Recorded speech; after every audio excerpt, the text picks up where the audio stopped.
Alert! Alert! This is an emergency live stream. Please stand by for a snitty announcement.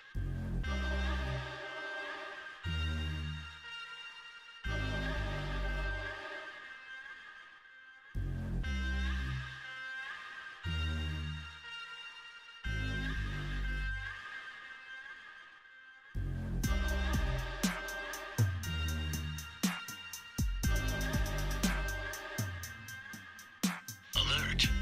Alert! This is an emergency live stream. Please stand by for a snitty announcement.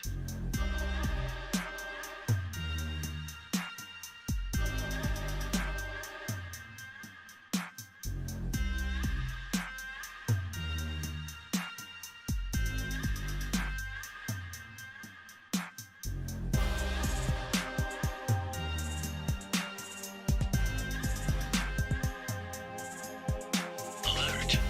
Alert! This is an emergency live stream. Please stand by for a snitty announcement.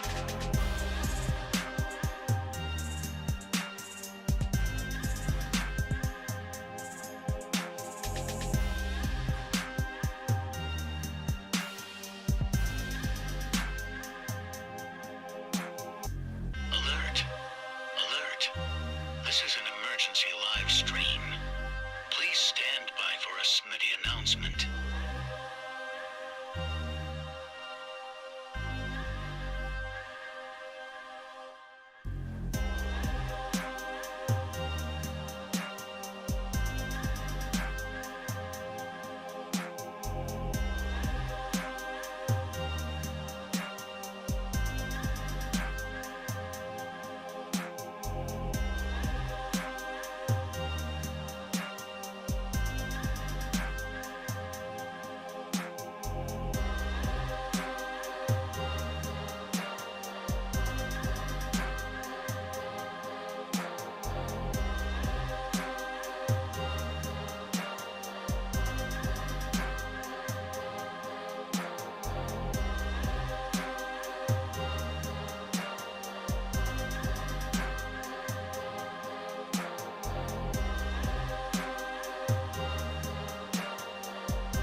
Alert! Alert! This is an emergency live stream. Please stand by for a snitty announcement.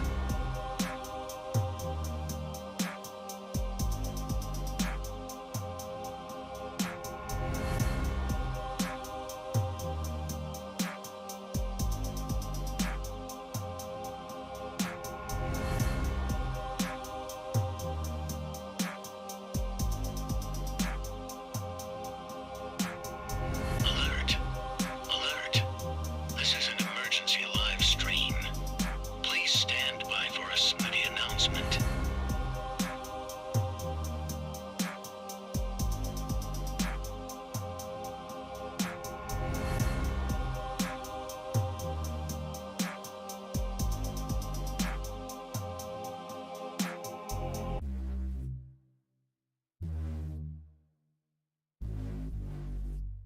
Live from the FantasyFootballShow.com studios. It's the Fantasy Football Show. Live! Monday through Friday, 7 p.m. Eastern. Would Joseph Cigar Smoking Burrow please report to the field? Joseph Burrow's back. Let's break down the news. Deshaun Watson, Zach Wilson, whole bunch more stuff to talk about. Let's go. From the FantasyFootballShow.com news desk, here is your breaking news. Boy, we got stuff to talk about. Look, Joseph Burrow is back on the field smoking cigars, tossing footballs, and according to this report, he got about 5 throws in before lightning started to strike because everyone, the fantasy gods were so happy this man's on the field. Lightning struck. He literally couldn't even stay on the field that long, and they said, we're going to close practice and celebrate Joseph Burrow back on the field. Let's go. Let's go! Mashed potatoes! Yeah, buddy. Absolutely thrilled to have Joseph Burrow back. in action. But let me tell you something. This man is still going undervalued, underrated. On Best Ball, you can use promo code SMITTY to get $100 match on your first deposit. Link in description. Go play Underdog Fantasy right now. But this guy's falling into round 6 and 7. 7 on the regular. Joe Burrow in round 7. Look, if you follow me at all, and you're like, I like this guy, hit that thumbs up, first of all. There's 43 to 50 of you bouncing in and out. Punch that thumb up. Show your boy Smitty how much you love him. If you follow me at all, if you respect anything I say, listen to me right now. Joe Burrow in round 6, 7, especially 7. The later, the better. The later, the bigger the home run is out of the park over the river that's outside of the park. This is the best steal in fantasy football 2022. To the moon. Burrow to the moon. That is my one thing I want to plead to you. Take Joe Burrow in round 6, turning round 7, and you have win-a-league potential. I don't care how deep quarterback is. I don't care if there's Aaron Rodgers in round 8 or Stafford in round 8, 9, or whatever. Joe Burrow could be the number 1 fantasy football quarterback and number 1 overall scorer in fantasy football 2022. He could throw for 45 passing touchdowns in 2022. People don't even think he or consider that he can get better, or that Jamar Chase can get better, or that their rapport can get better. In fact, I'm anointing the Joe Burrow and Jamar Chase stack the best win-a-league stack in 2022 fantasy football, and probably my most desired build process at this point in the offseason, heading into, August 14. My number 1 strategy, overtaking all other strategies, is to draft Jamar Chase in round 1 and Joe Burrow in round 6 or 7. I anoint it my number 1 strategy in 2022. Let's go! Mashed potatoes! And I urge you all to stack those bad boys together. Run them out onto the field on Sundays, sometimes Saturdays, occasional Thursdays, and sometimes Mondays. And you will be doing damage. These two men are a part of a movement. That movement is... He's on a shuttle to Mars. Mars men. Let me ask you a question. When you're looking at the Mars men on screen here. Dropping and spinning aimlessly in space. Let me ask you a question when you're looking at the Mars men right here. What 2 players play on the same team? Answer is Joe Burrow and Jamar Chase. That stack is on the Mars men list for a reason. And that's what we're doing. That's what we're about. Your boy Smitty's telling you right now, number 1 strategy in 2022, Burrow Chase stack. Burrow Chase stack. Go to your draft. Burrow Chase stack. Remember, everybody slap themselves a little bit. Remember it. Put it into the brain. Ingrain it. Go into your draft. Auction draft especially. Walk out with Jamar Chase. Burrow stack. It will win leagues in 2022. Now, let's see here. What are we at next? What piece of news should we go to next? Let's go to the Zach Wilson stuff. Because Zach Wilson, there's a report that Zach Wilson is flying to Dr. However you say this guy's name, Dr. Neil E. We'll call him Mr. E. Dr. E. Dr. E is potentially going to scope and go in to potentially trim or fix the meniscus in Zach Wilson's knee. But he's actually flying out. Initial reports were that he was going to get not a second opinion necessarily, but a scope to go look and see what needs to be done. Now, traditionally, to my knowledge, and I have a lot of knee experience, you don't go in to go look around and then schedule another surgery to then go in and have a surgery. You're going to probably go in to do it right then and there. The initial reports were that they were going to go get it scoped to see what was going on. I don't think they're doing that. I think they're going in, and whatever they find, they're going to fix whatever they got to fix. And then when he wakes up, they're going to be like, hey, bro, we went in there and we found, a big old tear. It was a really bad meniscus tear. Or, hey, things looked good and you're going to be fine. You're going to be out 3-4 weeks. The thing that people don't realize, and I feel like there's a lot of people out there talking about this, right? There's a lot of people speaking on the injuries. Your boy Smitty's bringing it to you as real as he can bring it to you. And I'm the best non-fake doctor on the internet, the best deep fake doctor on the planet. when it comes to fantasy football, especially knees. And I'm telling you right now, people are talking about this with timetables, and they have no clue what they're talking about. And they're giving you timetables when he hasn't even had surgery yet. He'll be back in 2 to 4 weeks. Dude hasn't even had surgery yet. That timer doesn't start until he has surgery. Then it's 2 to 4 weeks. And it's more like 3 to 6 weeks. And if there's a bad meniscus tear, then he could be out, a month or two. It really depends on the severity of the injury, which they can't really tell until they get in there and kind of poke around. When I tore my patellar tendon off of my kneecap, and your boy Smitty was sitting there in the ER, and I've got photos of me in the ER. Miss Smitty's sitting there with me, and I tore my kneecap off the patellar tendon right here. Here's your kneecap on the other side, the flip side of this thing, and it kind of floats and it's attached to that. I ripped it right here, and this floated up above. It was like practically my kneecap was like in my thigh, and they had to go in right then and there. And with the patellar tendon, you want to do a surgery right away, because the longer you wait, the more that patellar tendon can retract, and then you got to stretch it out more, and it starts to almost shrink in a way. And so patellar tendons you got to do right away. Sometimes with knee injuries, there's so much swelling, you don't want to go in yet. You got to let the swelling subside. And so the fact that he can even do it right now means that there wasn't a whole lot of swelling to the point where he needs a couple weeks off before he even has the surgery. Sometimes you hear about a guy tearing a knee and they say, hey, he's got to have surgery. And then we find out he has surgery like, I don't know, a week later, a week and a half later. And we're like, what? He just had the surgery because of the swelling. So the fact that he can even go and do this right now is kind of good news, because the swelling's not that bad. But the tear could be so severe, they don't know until they go in there. Plus, with me, they couldn't tell whether there was damage to some of the other ligaments like the ACL, even though they could do the ACL test where they literally, here you are, your knee bends, right?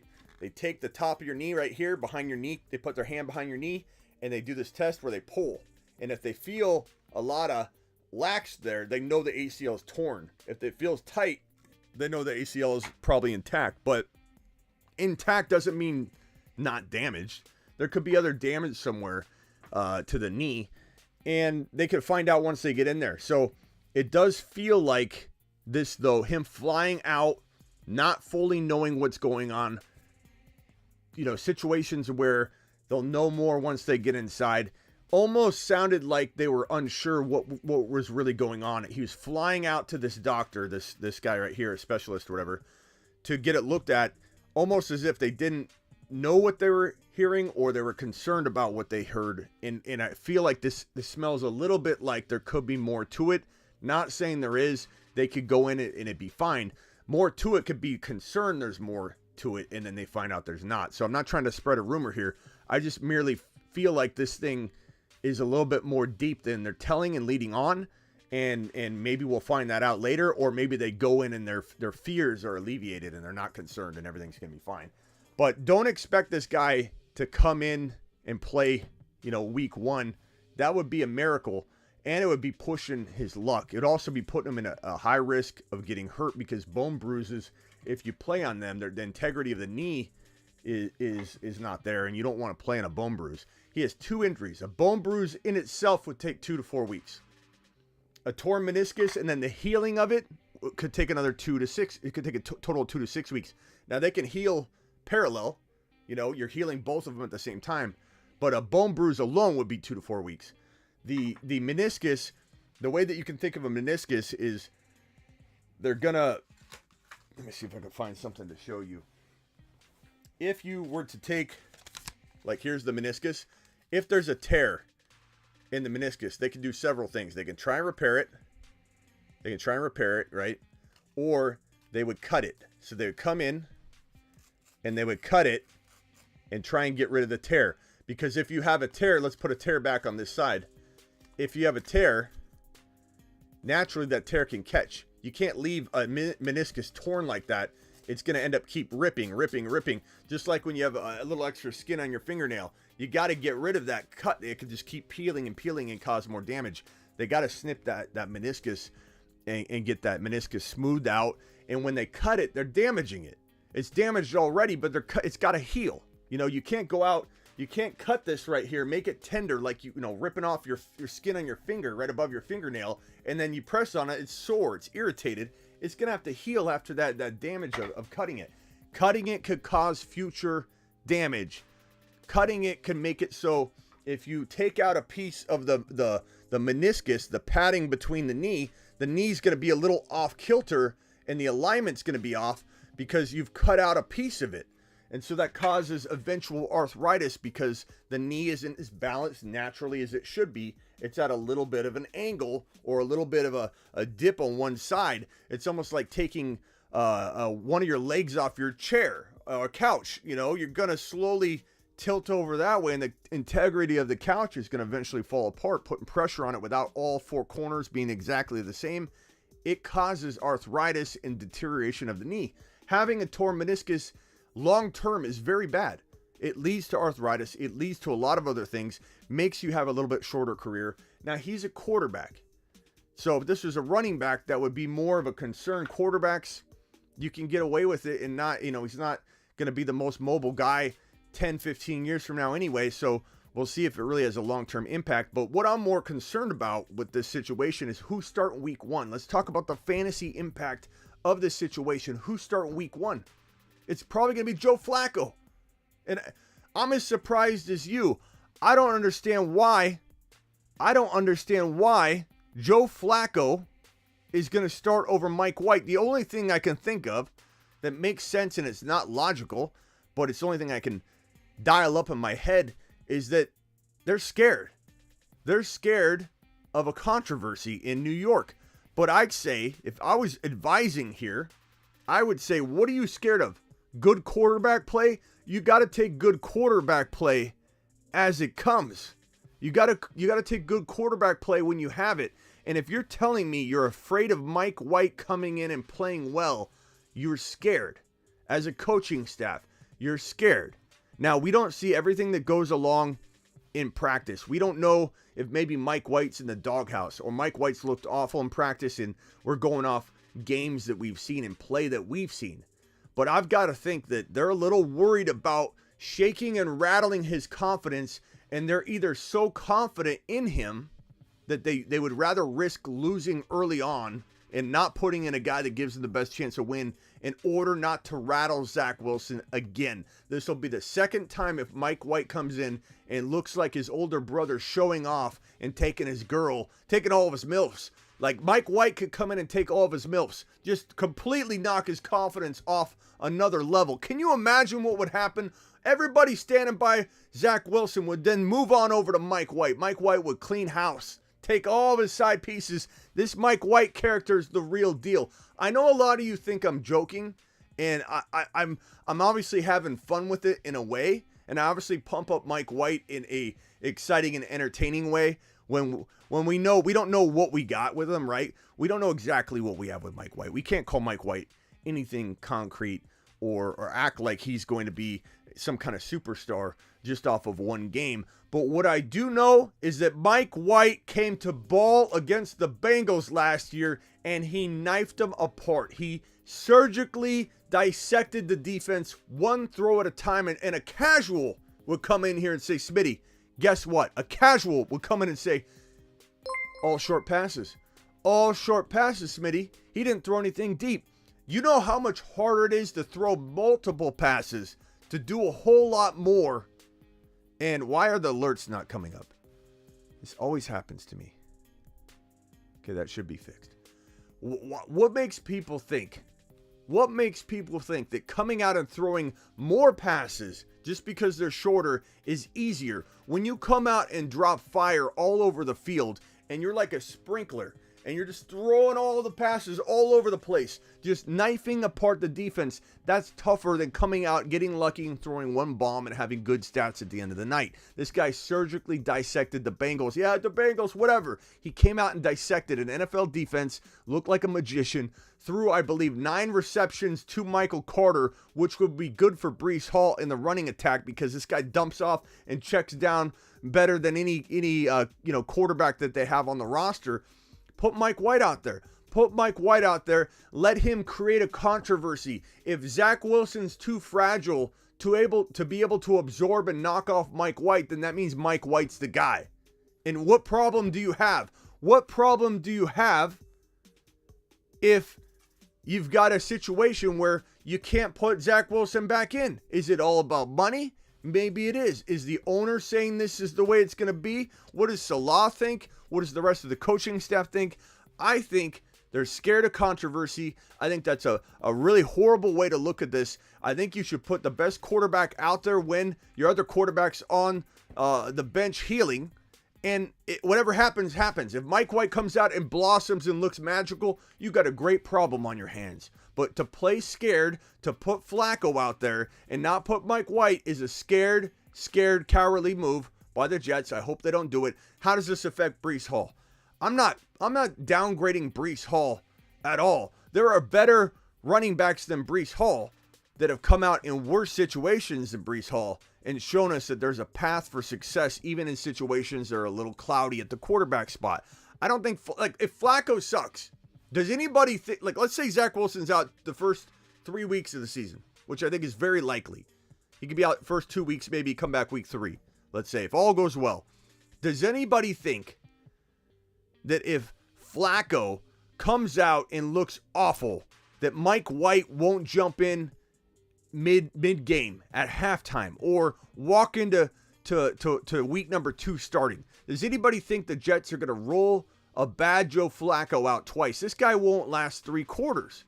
If there was an underdog bet where you could drop an underdog prop where you could drop how many quarters does Joe Flacco last in the game, I would probably, and you could do that at using promo code Smitty, get up to $100 match bonus on your first deposit. If Underdog had a prop of how many quarters Joe Flacco would last, I'd probably put down 3.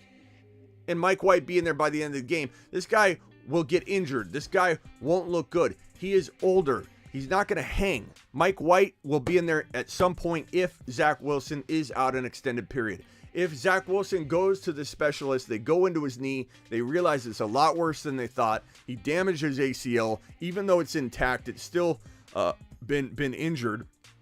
Or there's some other issue in there. Or a really bad meniscus tear. We'll find out. I don't know that there would be because the swelling wasn't bad enough from what I gather. But it does seem shady how all this is being reported, and I don't know if it's bad reporting. It could be to where there's no question. He's just going to this doctor who is always going to go to this doctor. But it sounds like there was a change in direction the way the reporting is, and I just don't know how accurate this reporting is. If they are, in fact, going out to see, this isn't, like I said, a second opinion. The way it was worded initially was he's going to fly out to see a different doctor, and then they're going to look at it and see what's next. But I believe he's going to actually have the surgery. We'll find out. We don't really know. If he goes and they get in there, they're going to get in there to fix it. They're not going to go in there, look around, and cause damage because you're cutting into them and causing potential infection. Every time you open up a knee, you're causing potential infection. Every time you go scoping around in there. So when you go in, you look around, you're going to obviously fix what you need to fix. Check down White. No bueno. How about check down White, si senor? How about that one, Wesley? Because we love check down Mikey. Check down Mikey all day long. Not to mention, he's checked down Mikey because that was the game plan. Not because that's his limitation. He's so smart and so capable, he did what was called up and ordered, and he commanded the whole field. Mike White was a surgeon. Came in, actually looked good again in his second game, and then got hurt. And that was a shame. Let's see. And end of season wide receiver rankings, my dude. Smitty, I need end of season wide receiver rankings, my dude. Anthony, you know where my content is, don't you, bro? I mean, go to thefantasyfootballshow.com. All my content's right there. Articles, bold predictions, rankings, redraft rankings, sleeper rankings, rookie rankings, super rookie rankings, best pick in every round rankings, bold predictions, trade calculator, text advice. I mean, what more do you need, buddy boy? It's all right in front of your face. The more this guy talks, the more Jose, Jose Jesse? Okay, Jesse. Well, let's make it easier on you, and let's remove you from the channel. How's that? Now Jesse can can relax. So Jesse's gone.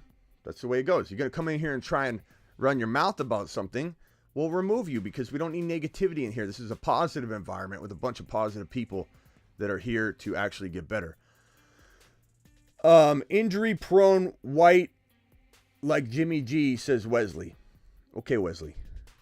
Wesley's another negative one. Like Wesley, I'm not going to remove you or anything, but you are definitely a downer.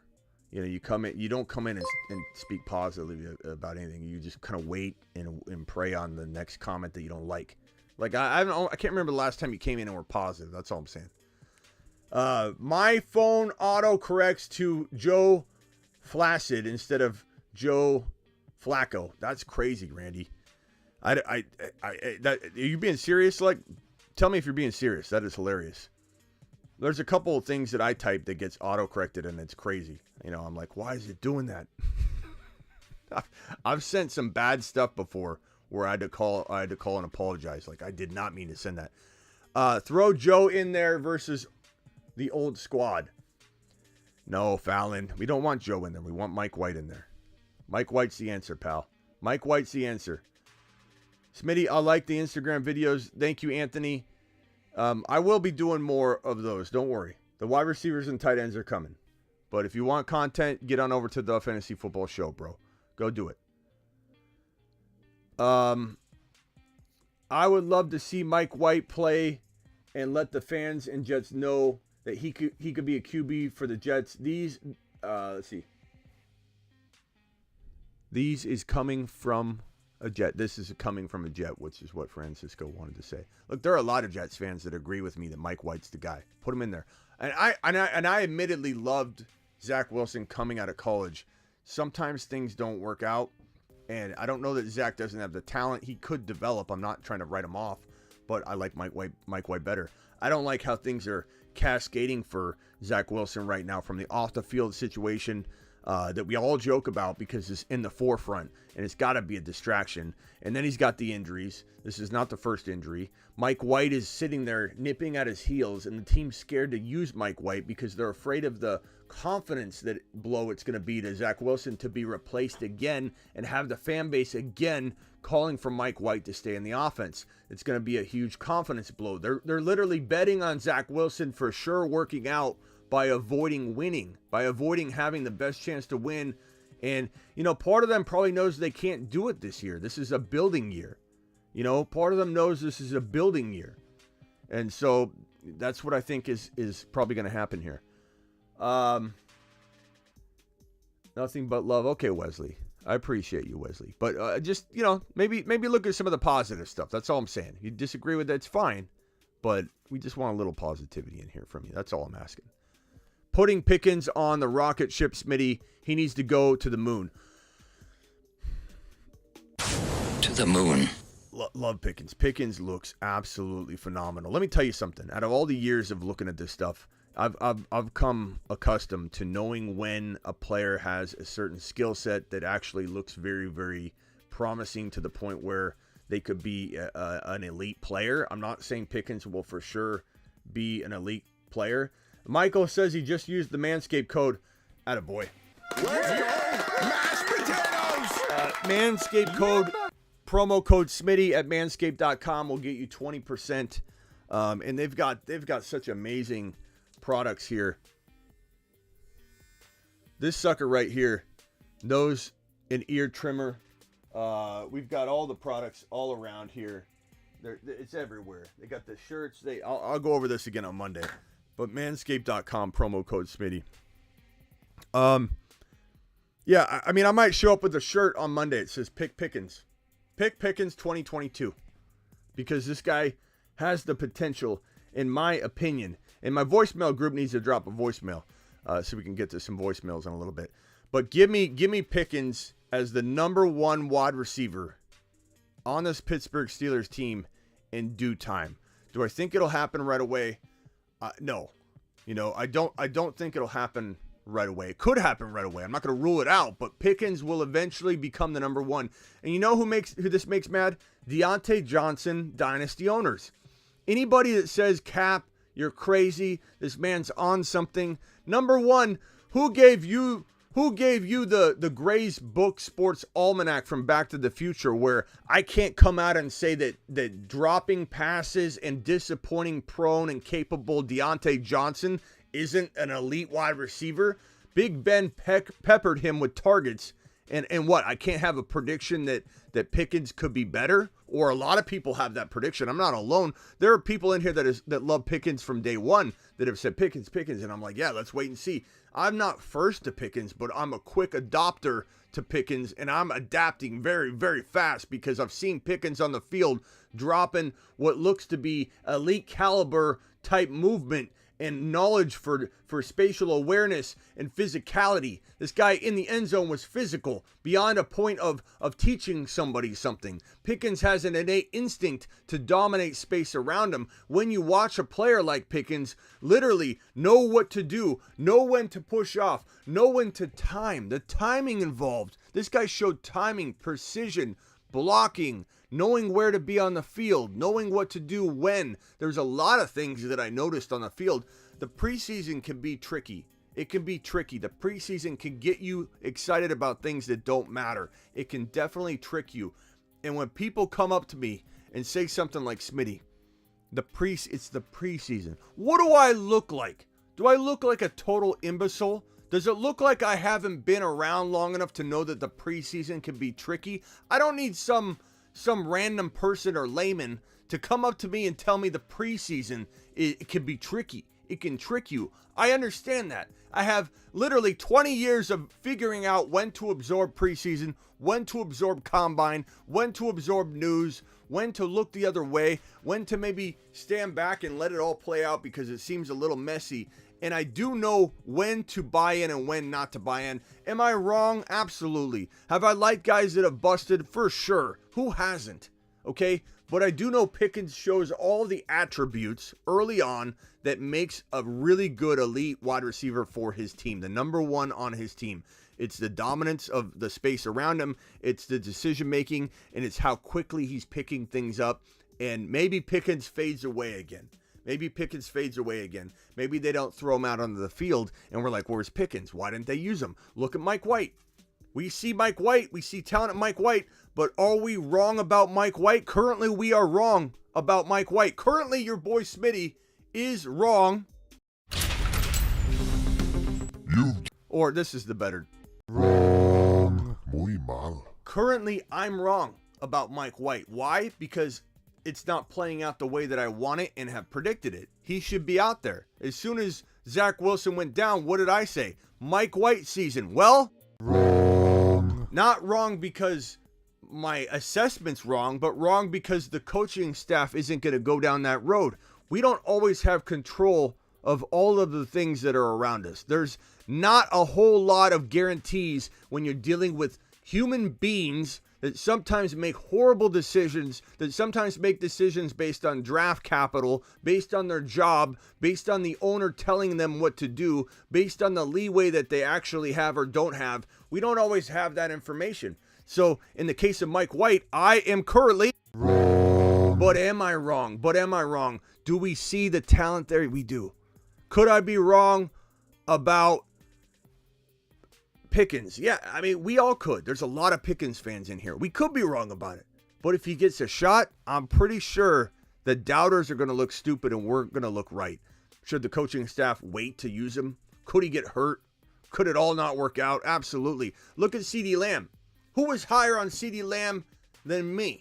Last year in 2021, no one. The answer is no one. Was CeeDee Lamb as good as I predicted him to be? Wrong.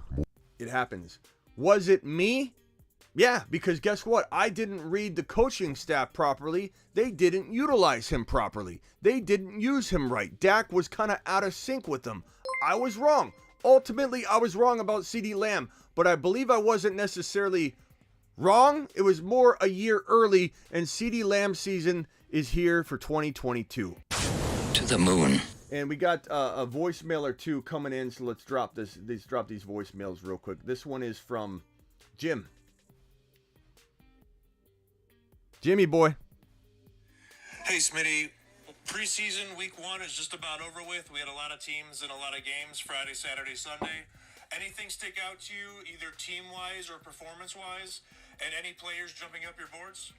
I mean, look. First of all, Michael says Smitty won me 1,000 in 2021. Pay attention, ladies and gentlemen. Nice win. Nice Mashed potatoes! Nice win. Nice win, broski. And Jim the Drunk with a super chat. Jimmy. Mashed potatoes! Appreciate you, Jimbo. Jimbo says, I've never liked a guy that turned out to be a bust. Smitty, who is your favorite player to root for in fantasy terms all time? All time, Priest Holmes and Kurt Warner. Those are my two favorite players of all time, fantasy football-wise or NFL-wise. Priest Holmes and Kurt Warner. I never got so much enjoyment watching fantasy football and NFL football than when I watched Kurt Warner and Priest Holmes. Absolute monsters, carried you every single week. You won fantasy championships because of them, and they were ultra reliable. These guys never failed you. They didn't fail you. They almost never had bad games, and they carried you to championships if you owned them, especially, when you, God, there are a couple more players, but you couple them with another stud, and then boom, absolute monsters. Thank you for that super chat. Jim, what was Jim's question again? Hey, Smitty.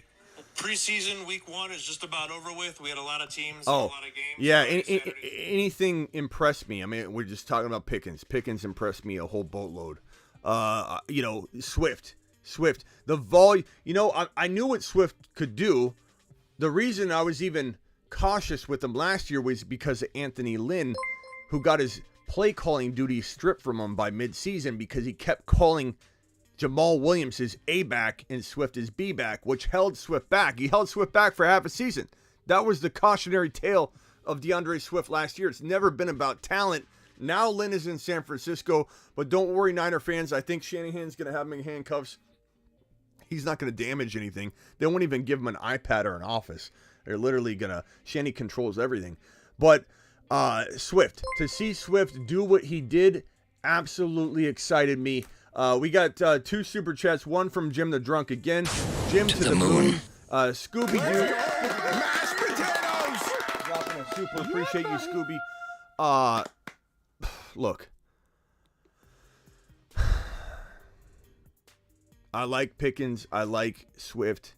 I like what I saw out of Trey Lance. I like what I saw out of Danny Gray.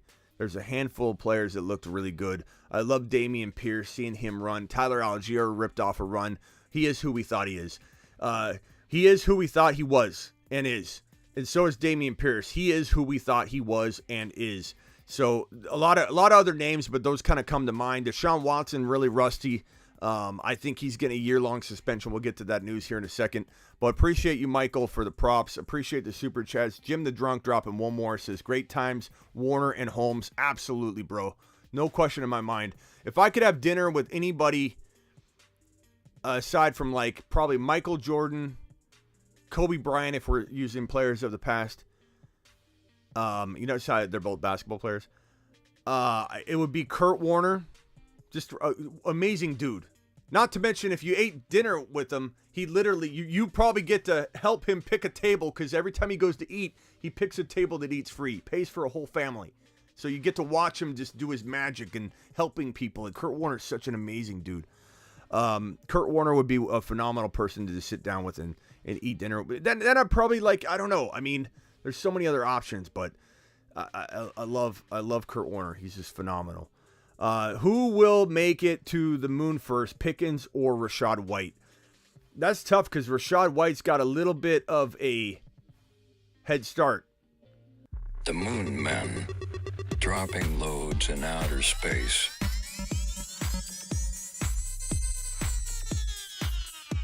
Space Monsters. But when you look at the Moon Men list,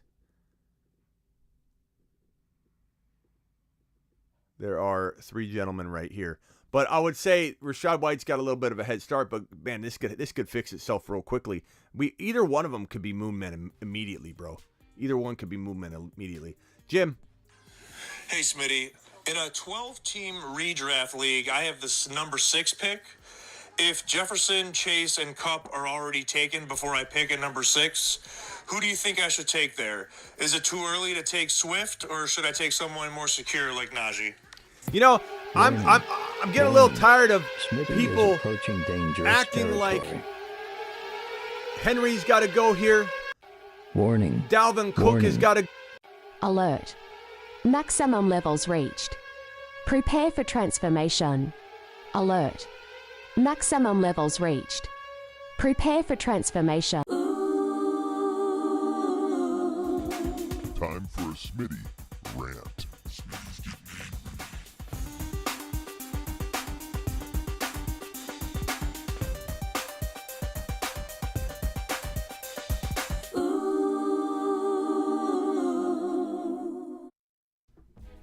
Let me tell you something here. Little story time. This is like I'm telling you a story that I'm going to be telling next year. We're doing it preemptively. When you're sitting there at 7, 6, 8, and your 3 wide receivers are gone. Chase, Cooper Kupp. I hear the super chats. I'm coming for you right after this.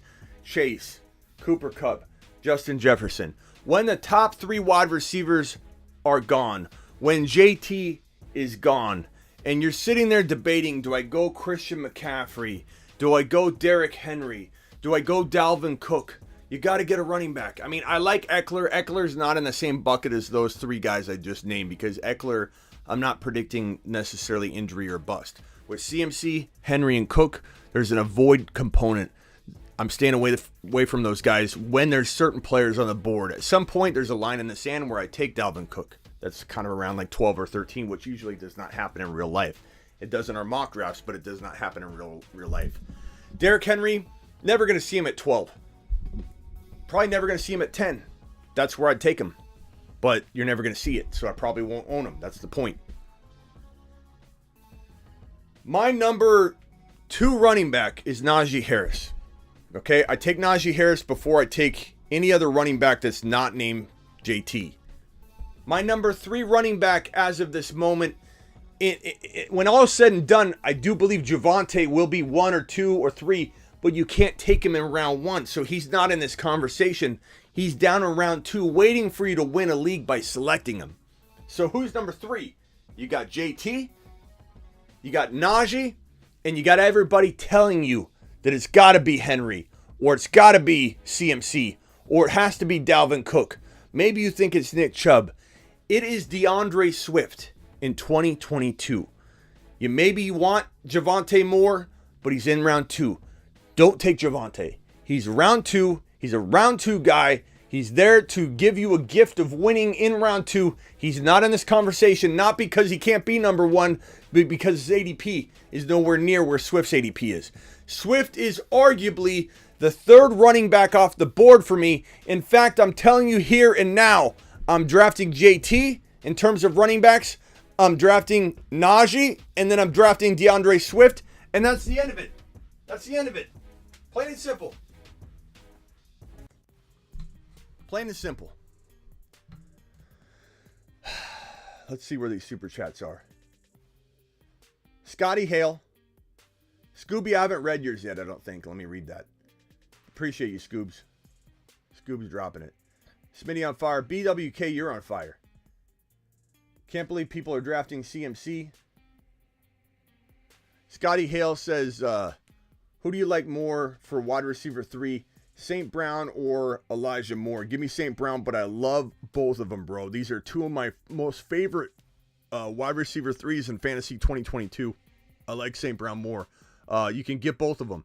In leagues where maybe I go running back heavy or quarterback and running back heavy, and I don't take or pay attention to my wide receiver 2 and 3, let's say I stack running backs, I stack quarterback and tight end all in the same draft.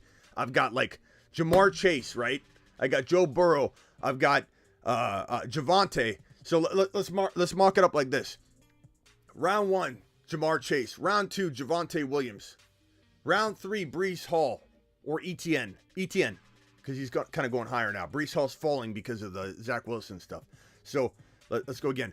Jamar Chase, Javonte Williams, round 2. Etienne, round 3. Breece Hall, round 4. Round 5, you go Kittle. Round 6, you go Joe Burrow. Okay? Now, St. Brown usually goes in round 6, so I don't know how plausible that will be, but it's possible. I could go St. Brown and Elijah Moore in that scenario as my wide receiver 2 and 3 with ease, with a smile on my face, because that would be a win-a-league team.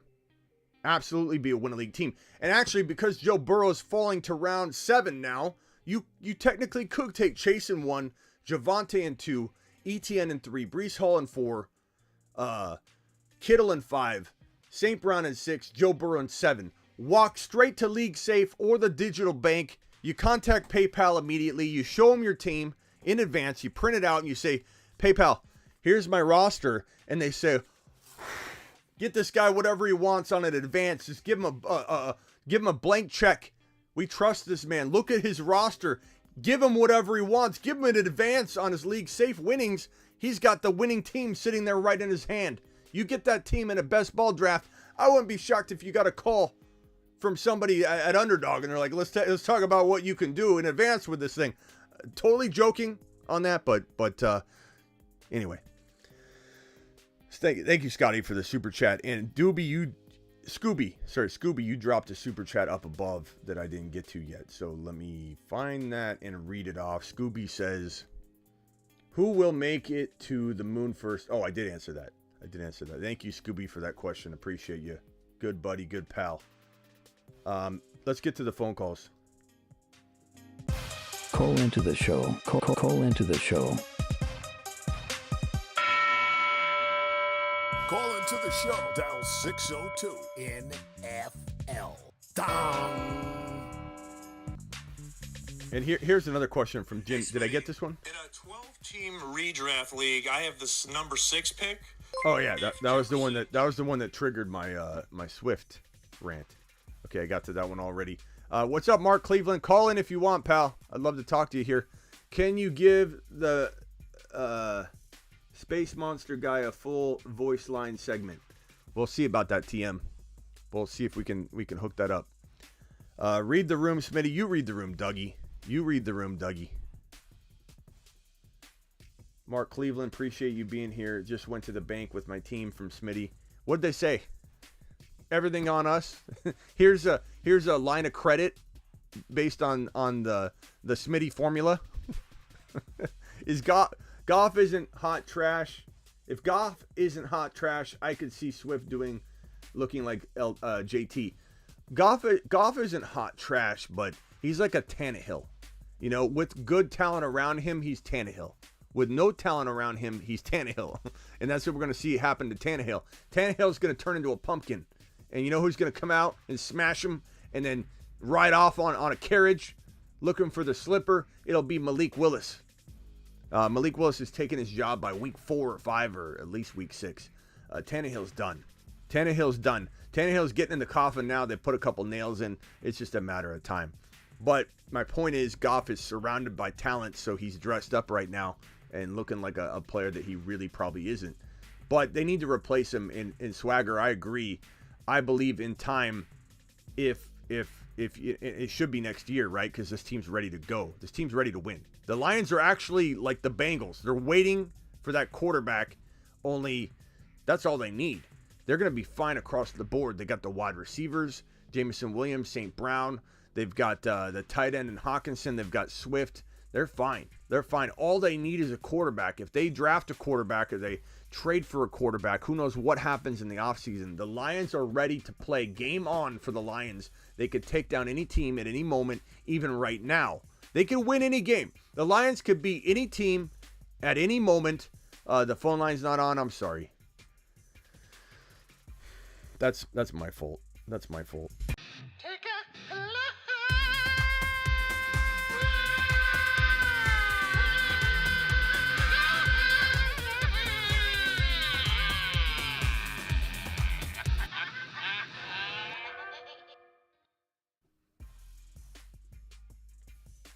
Phone lines are on. Sorry about that. You're live on the Fantasy Football Show. Who am I talking to? Michael, what's up, my man?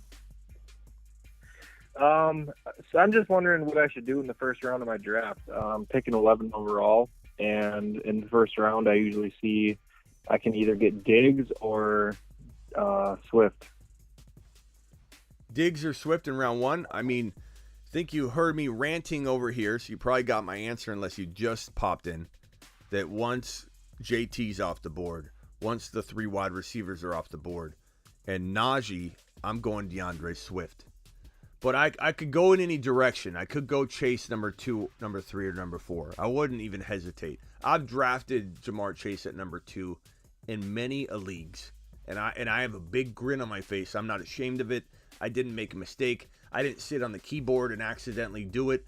I willingly and grinfully drafted Jamar Chase at number 2 in a handful of leagues. And I'm fine with it. And I think he traditionally falls like to any place where like he goes like at 7 or 8 sometimes. Najee falls to 7, 8, 9 right now. People are so worried about the Pittsburgh Steelers offense and the blocking, and for whatever reason he's been falling and falling. But I take Swift in a heartbeat and I don't dislike Eckler. Like, let's say I had 4 leagues side by side, exact same scenarios. I'm on the clock at pick number 7. I'll take Eckler in one. I'll take Swift in another. You know what I mean? Like, I can mix it up. But I'm just telling you right now, push comes to shove, I'm taking Javonte in round 2 or Debo if either one's there. Best player available, of course. Those are my 2 wins in round 2, Debo and Javonte right now. Not that I wouldn't take other players. Not that I'm not, you can't always land those guys.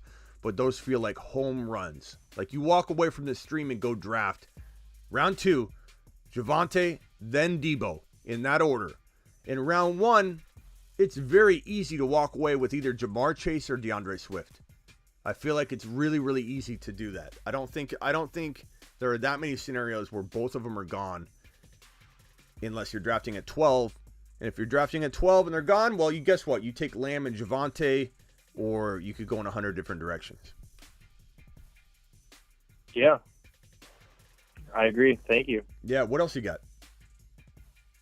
That's it, man. I just had a question there because I ended up either taking Swift and Javonte with 2 running backs, and then love it. In the next 3 and 4, I didn't like the wide receivers, so I just didn't know. I kind of wanted to do wide receiver and running back because that's how it panned out in my mock drafts.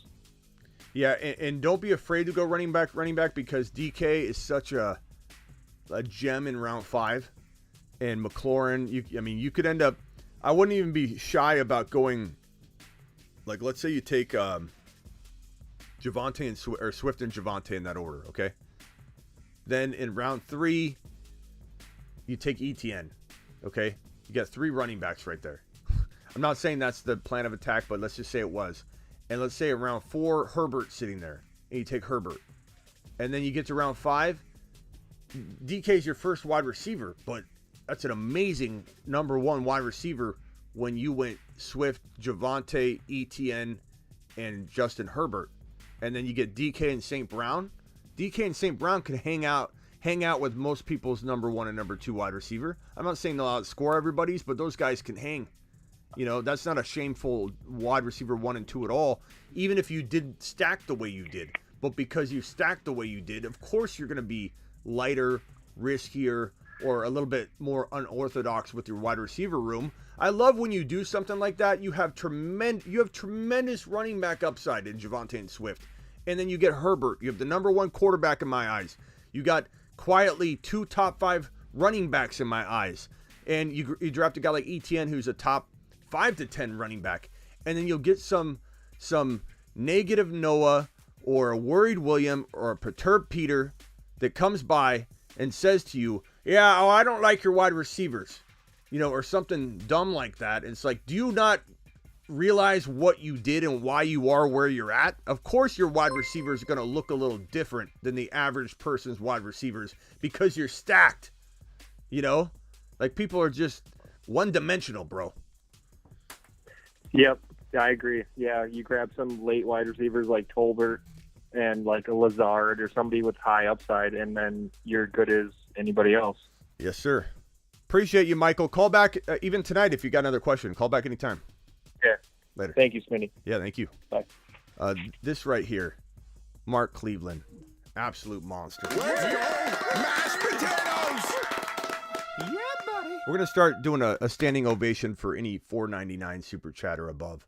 Forget this $9.99 stuff. Smitty needs to work on his abs anyway.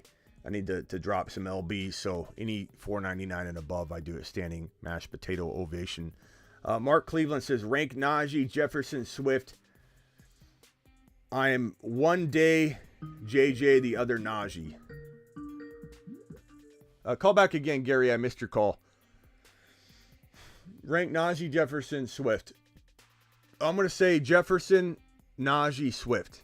But I could go back and forth too. Like you're talking about, Mark, my second and third running backs ranked. Of course, again, Javonte is capable of one. I predict he's top 2, but you take him later. But in terms of ranking, Gary, call back again. It's JJ, because he's top 4 to me, top 3 to me. I'd take Chase and JJ number 2 and number 3 in that order. Or I could take JJ number 2. I could take JJ number 2, Mark. I could take Najee number 2. I wouldn't take Swift number 2 because you don't have to. And you kind of don't need to take Najee number 2 at all either. You know? You're live on the Fantasy Football Show. Is this Gary? Gary, yeah, Gary. How you what's doing? up, Gary? Yeah, so I think it was like last week I did a practice 2 QB draft with you, and I had my draft tonight, and I just want to see what you think. I got the perfect Schmitty team for you. Hit me with it.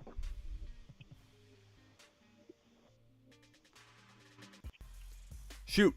Can you hear me? Yeah, go ahead. Awesome. So somehow I had the 10th pick, and somehow Joe Burrow fell to me at the 10th pick. So I took Joe Burrow. Jeez. And then I went ahead and took Chase to get the stack. The disrespect. Hold on. The disrespect to Joe Burrow in a super flex. Remember when Mr. B came in here and he did not read the room. He was like Doug. He did not read the room. Came in and started talking trash about me drafting Joe Burrow in a super flex at number 7 when it's actually one of the biggest gifts you could ever get in fantasy football 2022. It's like a gift wrap present. It's like someone bringing you a free Rolls Royce on draft day and handing it to you. And you come into a room full of Joe Burrow people that love Joe Burrow. Cigar smoking Joe Burrow. You come into this room right here and you say, what a dumb pick. What a reach in a super flex taking Joe Burrow at 7, Smitty. What a way not to read a room. Okay, now you get Joe Burrow, bro. You got Joe Burrow at number 10, which is even more disrespectful and crazy. Number 10. Yeah. And then you get Jamar Chase. I don't know if you saw the beginning of the show. My favorite strategy in all of 2022 right now. I override every single video I've recorded at all. My number one strategy is to stack Jamar Chase with Joe Burrow, given that Chase you can get in round 1, Joe Burrow you can get in 6 or 7, and apparently number 10 in a super flex when you're drafting with a bunch of grandmas. Let's give this man a standing ovation. Let's go! Mashed potatoes! Hit me with the rest of it, bro. All right, so then in the 3rd round, I got Javonte Williams. Okay. I got Travis Etienne. I got Mark Andrews, Terry McLaurin, Breece Hall, Tony Pollard, DeAndre Hopkins, Kenneth Walker, Damian Hold on. George Pickens. You're naming off too many amazing players at once. So hold on a second. Burrow, Chase, Javonte, Etienne, Andrews, McLaurin. Is that what you said? Yeah. Okay, what's after McLaurin? Mark Andrews, Breece Hall. Okay.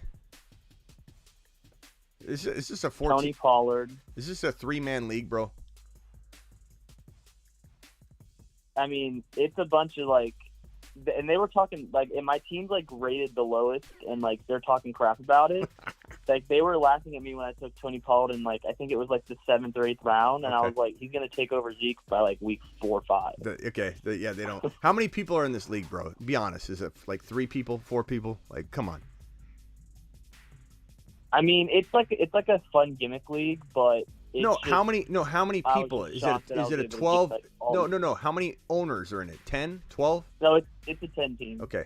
I mean, it's still amazing for a 10 team league, but it feels like a 4 or 6 man league, bro. I feel like you had about 4 or 5 Yeah, Bobs, I mean, 4 or 5 Bobs, a couple grandmas. I feel like one of them got stuck in the elevator on the 3rd floor getting his microwaving his salad at lunchtime, and he got stuck in the elevator and auto drafted.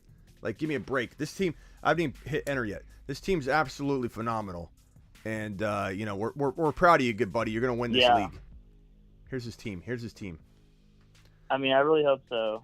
It's I mean, I do take a lot of my own thought process into it, but a lot of your picks I do agree with, like Chase, Williams. I mean, I'm a Broncos fan, so Williams is always going to be my top guy I'm trying to get. The only one I didn't like is some guy. He's one of my friends. He didn't really know what he was doing. He took Dalton Schultz in like the 4th round, which he's usually my 6th round pick. But luckily, I got Andrews in the 5th, so that was fine. He probably auto drafted Schultz. He probably didn't need to draft him. Yeah, you're cleaning this up, man. They're laughing at you, but no, he meant to. Well, you crushed him, man. You crushed him. Burrow, Chase, Javonte, Etienne, Andrews. Yeah, and again, this is like I do about 6 leagues a year, and this is like just like a joke league. But my real leagues are coming up, so I'm really trying to buckle down and not know that this team is not like I'm not going to get all these players in a good league. Like this is just a don't worry. I mean, like hey, everybody's got to be a hero somewhere. You're going to be a hero in this league. I just hope your boss isn't in the league.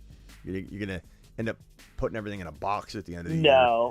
After you start schooling your boss like this. This is like golf. You gotta when you go golfing with your boss, you gotta whiff a couple times, bro. You can't go out there and draft Burrow, Chase, Javonte, Etienne, Andrews, McLaurin, Breece Hall, Tony Pollard. That guy even missed a guy. Absolute monster team. Yeah. Nice work, pal.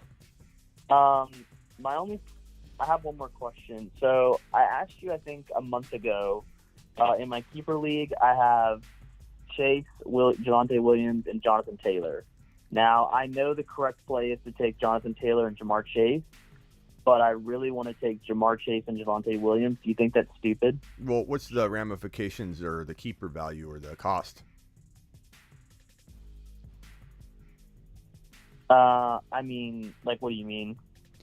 Like, is it just unlimited keeper value, time, draft pick that you lose, or do you just keep any two, no cost, like you just keep anyone you want? Yeah, you just keep any two, and then you start drafting from, like, round 3. Unlimited time that you can keep them? Like every year? You can keep JT until your heart's content? You got to keep JT and Jamar Chase because if you think about it from a draft perspective, where's JT getting drafted? Number 1. Where's Chase getting drafted? Well, if it's me, if I'm in the draft, number 2. But if I'm not in the draft, if I'm nowhere to be found, you're taking Chase at 5, 6. It's like 5. 4 or 5. And where's Javonte going? Probably still, even though it's a keeper league, it's not dynasty. He's probably going at like 10, 11, 12, 13, 14. Yeah. You have a better chance of drafting back Javonte. JT and Chase are the clear answer. All you got to do is try and trade up or something. I don't know if you can trade, but move your first rounder to the first pick in the first round and give up like a 5th rounder or something. I don't know. Give it for free. Okay. See if you can do that. If not, hopefully. Yeah, I might start looking at that. Do you know what pick you have?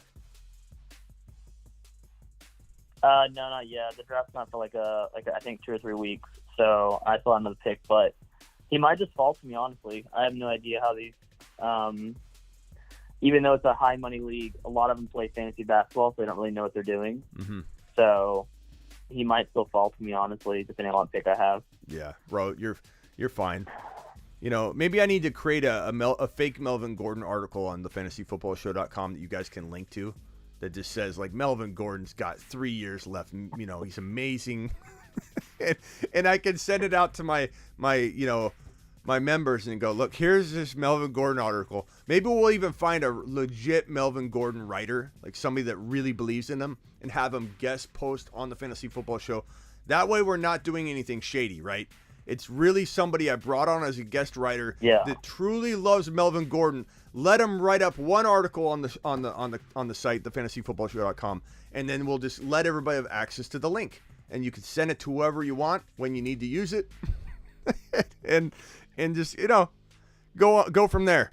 No, we don't need to do that. The way we roll, we dominate no matter what. So you dominated today, young man.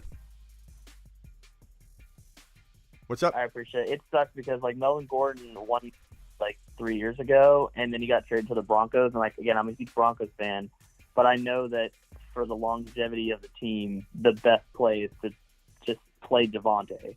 Not even longevity. He's an absolute beast. Not even longevity. It's like for the good of the now and the long term. You know what I mean? Like he is the monster. That's true. I mean, we already have a tough enough division, so yeah, go get it. All right, good job, Mac. We already have a tough enough division, so we have to have our best. All right, appreciate it. All you do. Thank you. Call in anytime, Gary.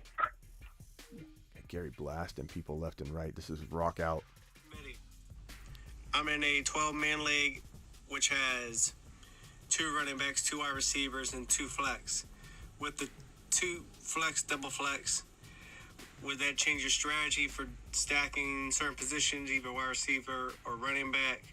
What's your thoughts on that with the double flex? I mean, double flex doesn't change anything because it's still best player available the entire way. I'm never drafting a position. I'm always drafting a player. But stacks are stacks, man. There's risk, there's pros and cons. I'm gonna do a stack video. You're live on the Fantasy Football Show. What can I help you with? Smitty. Yo, who am I talking to? This is Jason calling from Chicago. How you doing tonight, buddy? What's up, Jason? I'm doing good. Hey, quick question for you. I'm in a 12-man PPR, full point. I got the 12th overall pick. Okay. I know I've been listening to your podcasts and everything. I've been following you religiously. I know what that 12th pick. How do you feel about going Swift and Kelsey in that format? I'm just not about that, bro. It's not that it can't work. And if here's my advice to people, because I always tell you, I hate when analysts tell you not to do something for sure if it works for you. You know what I mean? Like, there are some things I'll say don't do, in general. But, like, if you push back on me and say, hey, I do really well with, then I'm going to tell you, okay, yeah. Like, if you're a good Travis Kelce in round 1 or high round 2 drafter, you're proven. You've been doing it with Gronk. You did it with Jimmy Graham. You've been doing it 35 years. You're in a non-PPR. That tells me you know how to draft a tight end in round 1 if you're in a non-PPR because you're old school. But if you literally know how to do it and you're not just making that up, like you have literally won championships, it's a special way of drafting. It doesn't mean that somebody's better than anybody else because they can draft a tight end early, but it takes years of failing at it and tweaking to understand how to build and to chase the other positions. Because I'll tell you right now, bro, you take Travis Kelce, you're all but throwing away your ability to go quarterback early. And when I mean early, I mean like Herbert falls to you around 5 or Joe Burrow at top of 6 or whatever, because then you're going to be chasing multiple positions, and it just makes it really hard to build when you can get a Dalton Schultz with a bunch of uneducated fantasy football owners in like 7 or the end of 6. If they're all educated, you could get Goddard in 7. You could get Dawson Knox in 9. He could have 10 TDs. And Kelce, while I like him, of course, bro, he's going to get so much defensive attention now. This Tyreek Hill moving to Miami's not good for Kelce. I'm not saying it's necessarily bad. I'm not saying it'll end badly. I'm not saying he can't deliver the same stats. But for anybody that thinks it isn't going to be a harder road for him to be completely and utterly the only thing a defense is looking for, game planning against, lining up against, he's going to get tougher hits than he's ever got before. He's going to get double teamed more than he's ever got before. He could get fed more, but are they going to be more incompletions because he's getting hit by 2 or 3 people at a time? I just don't. It's not good. Mahomes literally could water all of the plants that were at his disposal. So there's no need to wish for any more carries or volume to go to any one other individual. Mahomes had it covered. So it's not a good thing. It's not a good thing. And at 13 overall, you give me Javonte and Swift at 12 and 13, and you take your 2 with Kelce being one of them, and I pretty much assure you that we'll look at the teams at the end and together we'll be like, yeah, that does look stronger because dang, you got Goddard. Goddard looks pretty good right now, Smitty. Goddard can hang with Kelce more than my running back's going to hang with Javonte. But that's me, bro. That's me. No, you hit it right on the head. Everything makes complete sense. I really appreciate the feedback, and keep up the good work. Keep the great content coming, and just keep on doing you, bro. Hey, Hey, call back anytime, Jason. I got you saved, so I know it's you. Dial in anytime, bro. Thanks a lot, Smitty. Have a good. Yep, appreciate you. All right, next caller, Rock Out. To answer your question, Rock Out, I'm doing a stack video, and I think the double flex situation doesn't change anything for me because then you're drafting a position and not a player if you start worrying about that kind of thing. In the end, at the end of the day, when on the clock, Rock Out, best player available. Let me put that on screen here. Best player available truly comes down to so many different things. It's not one easy way to define it. It really is who's the best player available at that moment with your team build, with the rules at play, the amount of players left at that position. There's a lot of factors. It's not a very simple formula, but it's very possible that the best player available does change because of what I have, on the board here. Like, I'm looking at it. Okay, you got two flexes here, and I'm a little bit worried about running back because they're getting scooped up really fast. So a lot of things change based on flow. You like Kelsey too, Smitty. I like Kelsey, but I'm not drafting him early.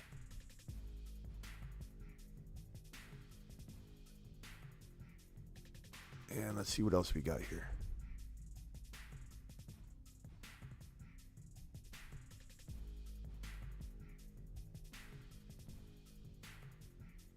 How did Rashad Penny do so well last year if the Seahawks offensive line is as bad as everybody's rating them? I mean, that's the thing, bro. A lot of people are just ripping apart the Seahawks. They drafted 2 offensive linemen,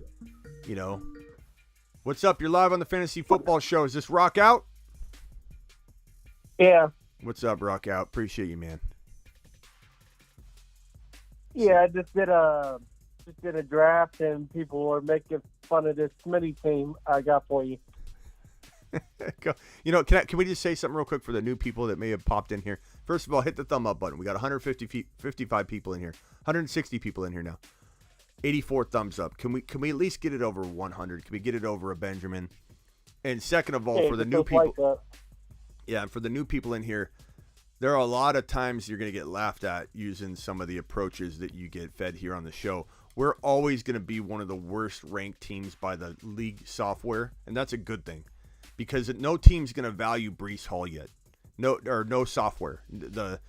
The like Sleeper or ESPN, or when you're done with your draft and they give you draft grades. No draft grade process is going to factor in ETN yet. No draft grade process factors Burrow in yet. No process understands what time it is when it truly matters. So don't worry about that. Rock Out. Tell me why people laughed at you. Give me your team. At QB, Jalen Hurts. At wide receiver, Chase and Hill. At running back, Hey, can you start? Can you start over? I'm going to write it down on the screen. Go ahead and start over. All right. At quarterback, Jalen Hurts.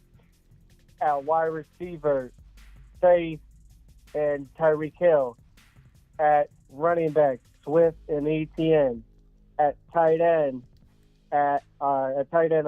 Schultz. At flex, Breece Hall. Bench, St. Brown, Eli Mitchell, Kenneth Walker, Luke, and Pierce. Okay, stop. There's too much greatness coming on the screen. I can't fit all that amazingness on one screen, bro. Okay, so first of all, how many owners are in this league? 10. Okay. Hurts, you have a top 5 to 6 quarterback. These guys probably gave comment. Let me predict right now. This is what you heard. Rock Out. Hurts is a trash can. He's inaccurate. Don't you know he just throws short passes? And then Chase, you probably got something like, there's no way Chase can survive with T. Higgins in that roster because I'm not even thinking about Burrow improving and volume going up. Then you got somebody saying Tyreek Hill's got Tua throwing to him, which is true, but they're not factoring in that maybe we're a little hard on Tua. I'm not saying he's amazing, but I'm saying he's looking good. He's looking good. Not amazing. He's looking good enough. He's looking Tannehill good when Tannehill was throwing good footballs to A.J. Brown. Tua's looking Tannehill at his best, good. And that's good enough for me to think that Hill's going to be able to survive, given Hill's going to get a lot of running, Deebo Samuel-esque type volume, because the architect, or one of the architects of Deebo Samuel's role last year, was the head coach of the Miami Dolphins, the now head coach, Miami Mike McDaniel. And Miami Mike is going to use both Waddle and Tyreek Hill in Deebo Samuel-like roles. So Hill, as long as he stays healthy, will get enough volume, sum total, to be an absolute third-round monster. And you probably got Swift. He's so injury-prone, which is one red flag. But it's a red flag worth taking a gamble on because of the upside. The fact that this guy could be the number 2 running back in fantasy football. ETN's got James Robinson in front of him. Yeah, okay, let's see how long that lasts. This guy's coming back from the prison injury. The injury that inmates give prisoners because it makes it so you're unable to walk straight or without a limp for the rest of your life if it's not handled properly. And these guys are running back onto the field within 1 calendar year and trying to play football. He's going to have no explosion. Dalton Schultz, who? These guys don't even know who Dalton Schultz is. Breece Hall, St. Brown, Eli Mitchell on your bench. You crushed these guys, bro. How could somebody laugh at this team, Rock Out? This is insane. I would tell you to send him over here. On the report card. You crushed it, bro. You crushed it. You're going to hear a lot of those people saying all those things about these players. Don't let anybody detour you away from the assignment at hand, Rock Out, which is to come out with this kind of squad. This kind of squad's going to win it. Got one more question for you. Yeah. Who's your basically you gotta take risk to make money player? The what? Who's your biggest risky player that you're willing to take a risk on?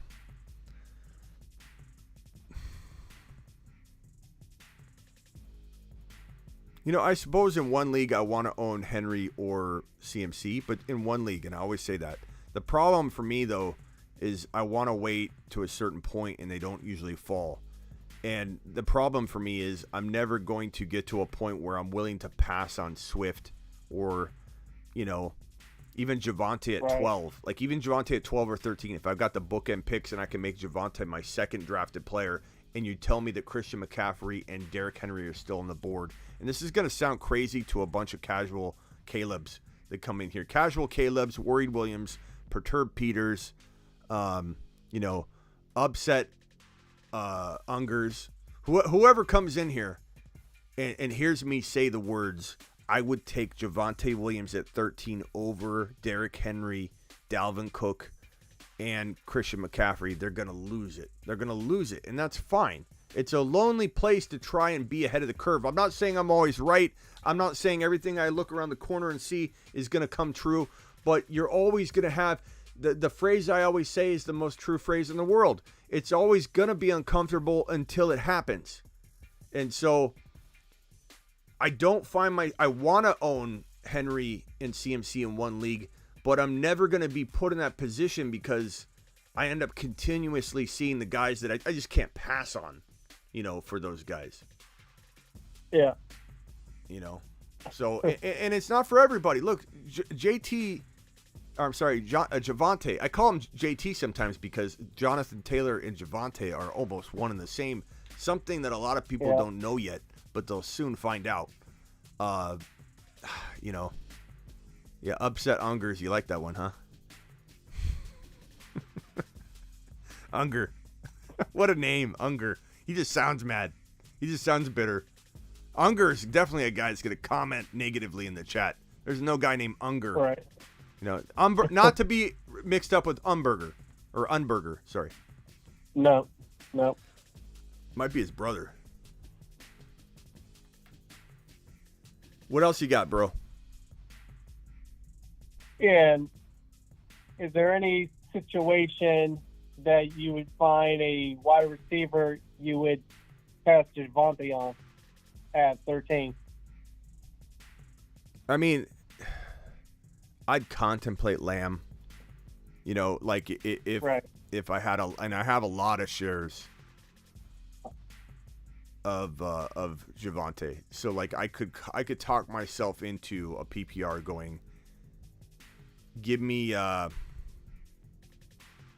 Lamb in this league. Lamb or, you know what I mean? Like, but I could just find myself passing on Swift and going Lamb Javonte, you know. But I want Swift too. Roger says look, Roger, sharing the league with your workmates is actually a good thing, Roger, because you're going to work your league over anyway. If anything, Roger, I think you need to tell your league mates about the show, because this is training for your bigger and more important leagues. And if you could get your work people up to par more to be better practice dummies, then you're going to have a better chance of improving your overall game. Don't be afraid to tell people where to come. Not to mention, Roger, your work people need to see that you're a big part of this show, Roger. And your work people need to know that in mock drafts, you mock draft better than some of the most of the people in the mock drafts every time. Roger, I see you. Roger, you mock draft very well. You have some of the best teams on average that when I'm rating people, and I see your name a lot. So you let your work people know that, and that's a good reason they're in here, so they know to be scared of you. Be scared of Roger, work people. Be scared. Roger's the kind of guy. Roger's Ruthless Roger. Ruthless Roger is the same guy that's taking the chicken out of your salad in the fridge, and you're going to get your salad at lunch.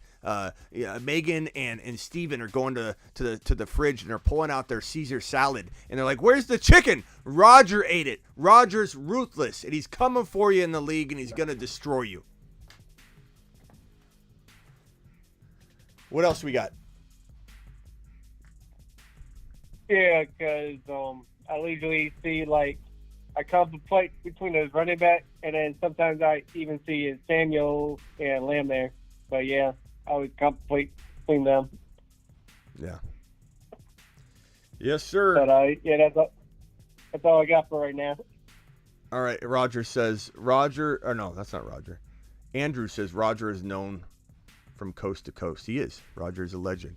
And Andrew Grace is known as the guy that has the most forgiving demeanor and the thickest skin on the planet, because Andrew Grace is definitely capable of getting blasted, coming right back for more. Like, Andrew's got the thickest skin on the planet. I appreciate Andrew. All right, guys. Roger the Salad Pirate. Ruthless Roger stealing salads left and right, bro. He's taking you down. He's taking you down to Chinatown. He ain't even messing around, okay? All right, Rockout, I appreciate you, man. Call back anytime. Drop a beat anytime you want. Let's find Rockout's beat, and we'll send Rockout out of here with his own music, as a send-off. This is Rockout. Where is it, Rockout? Hold on. This is Rockout's last beat. It is phenomenal. Here we go.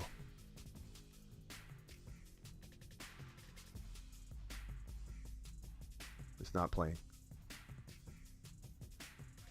Going to the moon now. Gotta be a moon man. Going to the top.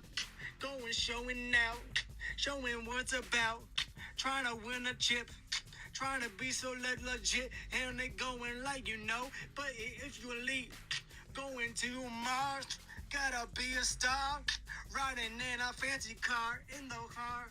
Hey, Rockout, do you like Harry Mack? Yeah, I know. Yeah, Harry Mack. You remind me of a baby Harry Mack. Like, that's some fire stuff, bro. You keep it up, okay?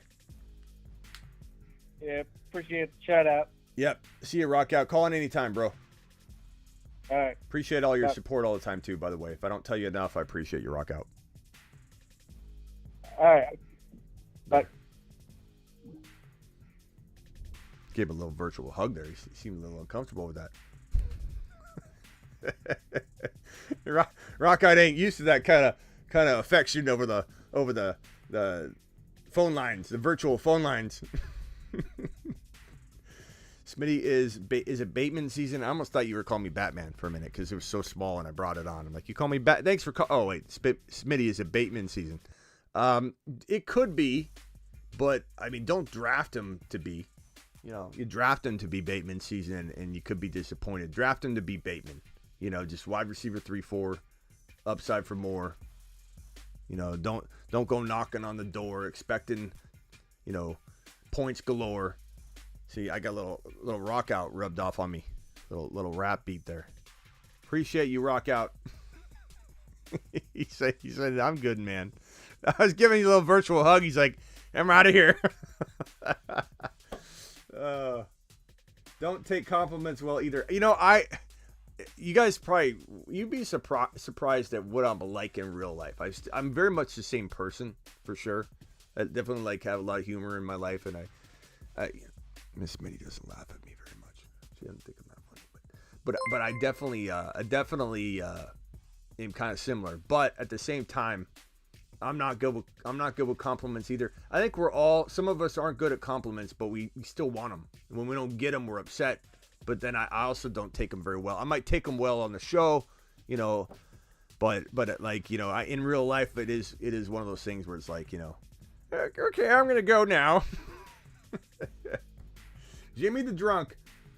Hey, Bucket, stop. We need a tight end top 10. First of all, are you talking about my race thing? And second of all, I see it, and I'm on top of it. I have a lot of content to make, Buckets. We get it. You want a top 10 ranking, Buckets. I also have the Fantasy Football Show, where you can go get all my content, Buckets, if you want to support the channel. I have a membership. It's pretty easily attainable. I'll even give you a promo code. Don't tell anybody I'm giving you this promo code, okay? Don't tell anybody that there's 100 usages left in this promo code. But the promo code is get some. Get some will give you 15% off the fantasyfootballshow.com right now. Okay? So don't tell anybody, Buckets, but you can go to thefantasyfootballshow.com, use promo code get some, all one word, all lowercase, and you can get 15% off the site right now. You want bold predictions, one-on-one text device, you want the trade calculator, baby. Go get it. Go get some. Get some. Promo code get some. Let me put the link in the chat. Hold on. Want rankings? Bulb. Here it is. There you go. And I'll pin that bad boy for you. Pinned. Nailed it. Promo code get some. Where were we at? How many people we got in here? Pickens, baby. It is Pickens season. 164. Hit that thumb. Look, we're at 105. That's fantastic. 105. What else we got? What do you say to a guy that took CMC number 1? Jimmy the Drunk wants to know. I'm not like, look, I understand the appeal. When you tell me someone took CMC number 1, my first reaction isn't like, oh my God, this guy doesn't know what he's doing, take a lap. It's more so risk, like I think of everything. My best example is a roulette wheel. Okay. And on a roulette wheel, you have how many spots are there on a roulette wheel? Somebody tell me. I don't even know exactly, but it's kind of like CMC has so many number of spots in the roulette wheel. Does that make sense to everybody? That's how fantasy football is. Okay. And JT's got, if you take each player and give them their own roulette wheel, and you tell me how many spaces you have on that roulette wheel, and you got to land in one of those spaces when you spin it to get the return on the player. And and JT's probably got the best odds, the most 38 on the roulette. Okay, thank you, Jimmy the Drunk. We knew Jimmy the Drunk would know about the roulette wheel.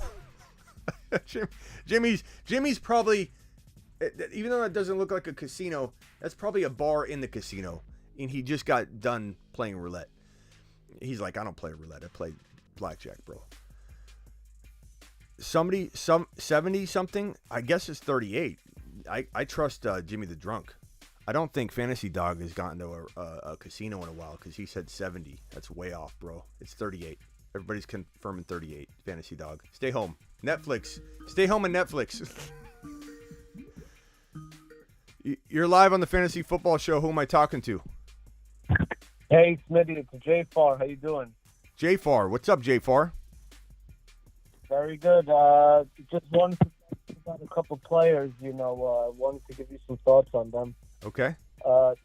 With Brees Hall, I really think he has, with his last year in college, he's been putting up Saquon Barkley, Zeke Elliott type of numbers. You're muffled, man. You're talking into your elbow or something all of a sudden.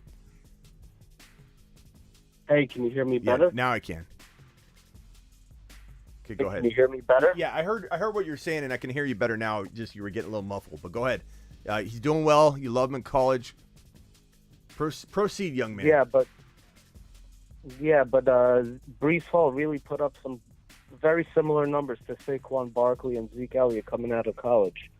Mm-hmm. And Hall is in the same kind of situation as Saquon Barkley in his rookie year. I don't see how he's not going to have a great year. Also, when Barkley was coming out, he was like a second rounder. Now you can get Brees Hall in the third, fourth round. It's an insane value in my opinion. Yeah, so what I always say about Brees Hall, bro, is that of course the situation isn't just like you said, like the Giants, bad situation. He still delivered. Like agreed. Very, very good point. Very good example. I like to think of Brees Hall as Najee Harris 2021. Where did we take Najee? We got laughed at, bro. We got laughed at as a community, just like we've been talking all night about how we get the worst draft grades from the draft app. When the draft's over, it gives you the automated grades. The Fantasy Football Show community, me, everybody, always one of the worst grades. And I'm fine with it because we're upside-based. We're an upside-based community. We're a ahead of the curve type of thinker. Coming out where the points aren't there yet. The draft app in most of the world in the fantasy football space, and really most of the world in general, with things in general, are a bunch of waiting for it to happen before it's obvious to then start saying this is the way it is. Like when I go on a show and I talk about Trey Lance, which can we say right now in the chat that we're looking pretty on par with the Trey Lance prediction coming out of week? I know it's 1 week, I know it's preseason, but can we at least acknowledge that what Smitty's been cranking out looks to be on course, correct? Would you say that, Trey J4? Lance is looking good. Trey Lance is looking good. Absolutely. Do you know how many shows Absolutely. and interviews I've done since January talking about Trey Lance where I say something that's uncomfortable because it hasn't happened yet? And even in Niner communities, going on Niner shows, when I tell them this is the next Patrick Mahomes, they say, whoa. We can't really go that far yet. Why can't we go that far? I'm telling you that, so it is what it is. I'm going to say it. I did say it. I'll continue to say it. I don't need to scale back for anybody and wait for something to be obvious. What good am I if I'm telling you what is once it happens? I'm only as good as my next prediction. And I need to be not out on a limb, but I need to be in that mode of trying to be out on a limb. I'm not just going to go out on a limb to go out on a limb and throw mud at the wall. That's only going to last so long, and I'm going to vanish like Zach Wilson. If I go out there and just start throwing stuff at the wall, it doesn't stick, who's going to come back and watch me? Clearly, I'm landing more than I'm missing, right? And I'm not saying I'm going to be perfect. I'm not even saying this could be my worst year ever. And I'm still going to come back. I'm still going to put my nose down. I'm going to learn from it.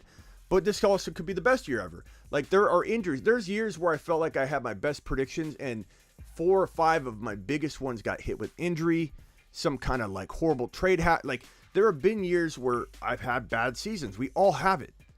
But it's crazy how many people came from my neck, even inside Niner communities, when I said this is the next Patrick Mahomes. There's a phrase going around Niner communities that I created. It's Trey Lance, king of the NFC. Trey Lance, king of the NFC. I can't tell you how much hate I've gotten by throwing that phrase out there, and it's being repeated everywhere in the Niner communities, because it's a ridiculous thing, according to people, to say when he hasn't taken a snap. I don't care. When I called Adrian Peterson the number 1 running back in fantasy football, and some people in here weren't even sharding in their diapers when Adrian Peterson came into the league. I was an analyst back then. I've been an analyst for 20 straight years professionally. And back then I was doing a part-time job, and building it. I was building my brand then. So back then I was kind of half and half, trying to do the grind, as a youngster. And Adrian Peterson hadn't done it yet. He hadn't played a snap yet. And while it seems funny now in retrospect that comment would be laughed at, it was very much laughed at. Adrian Peterson was 50% believed in, 50% doubted because he was upright. He was too tall. He was too upright. Everyone's always going to clown on you before your prediction comes true. So my point being, full circle, sorry it's so long-winded, is that Breece Hall is Najee Harris 2021. This is the Najee Harris of 2022, and you're getting him in round 4. Zach Wilson's injury, the turmoil and chaos surrounding the Jets quarterback situation, which is also magnifying the concern people have for the Jets in general as an organization of being the Jets are the Jets, or the Jets will always be the Jets. The offense is going to suck. How are they going to run the ball? Then he goes out, Breece Hall, and has 5 carries and doesn't have good yards per carry, and everybody freaks out. He's falling to round 4 now. On the average, he's falling to round 4. And let me just tell you this. He's winning leagues from round 4. He checks every box. He has the film to support it. Every single metric, every single piece of film, every single workout, whether it's combine or whatever, proved to be this guy's elite. His film shows it. The metrics show it. Everything shows it. The only concern is volume, which the Jets have quietly made very clear if you pay attention and read between the lines, that this guy is the 65% owner of the workload in New York, at least for right now, and that's going to grow. So if anybody thinks that he can't do what Najee did last year, and he was we got laughed at. This is my point, full circle. Najee Harris was like a late second, maybe top of third type of guy. We started pedaling out there. He's a turn pick, 12-13 turn pick, like Javonte. I'd take Javonte at 13. I don't care where his ADP is.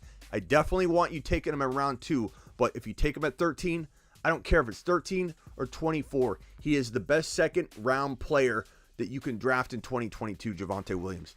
The same thing I said for Najee last year. Do I want you to get Najee at 15? Yeah, because his ADP is more like 14 to 20 for a big portion of the offseason.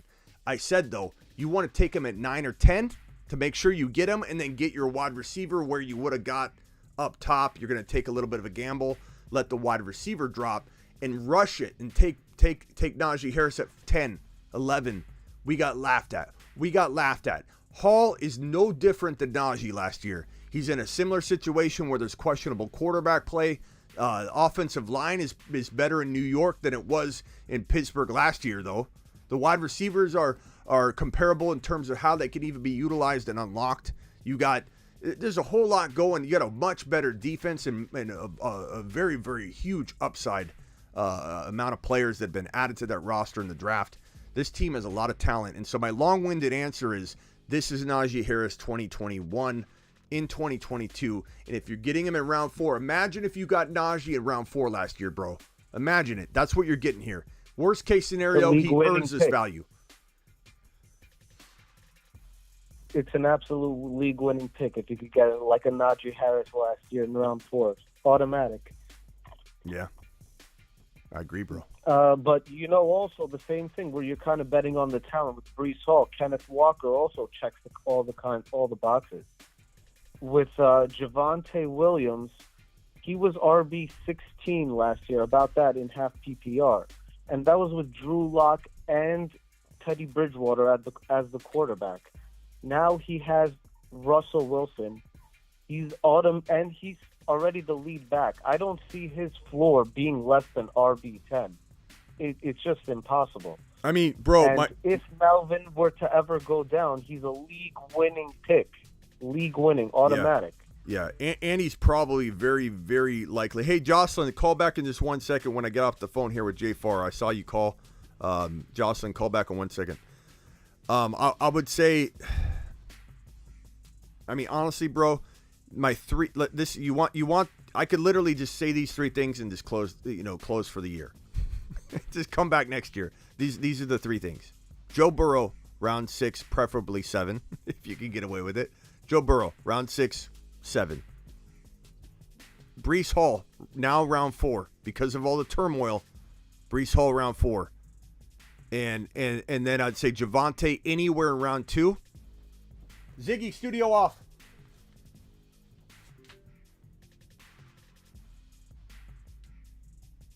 That's it, bro. I mean, I literally could just walk out, and that could be it. That could be all she wrote. Those are 3 league winners, bro. MVP this year. You what? Yeah, they definitely are. He has the best weapons by far out of any quarterback in the NFL, Burrow, and an improved offensive line. It's a no-brainer for him to finish top 5. Those are the 3. It's guaranteed. Those are the 3 best values in fantasy football 2022. You get all 3 of them with ease on the same team. Yeah. I don't see as much upside with ETN as Breece Hall and Kenneth Walker, but ETN can do very well also. A lot of people are thinking J-Rob is going to be better than us are expecting. Mm-hmm. Good call, bro. But it's good to speak with you, Smitty. Thank you. Hey, JFar, you brought up some good topics, and I went on a Breece Hall rant that I think is worthy of clipping and cutting up and putting out there. And so I appreciate your call and great question, and continue to call back more often. We need good questions like that. So appreciate you, man.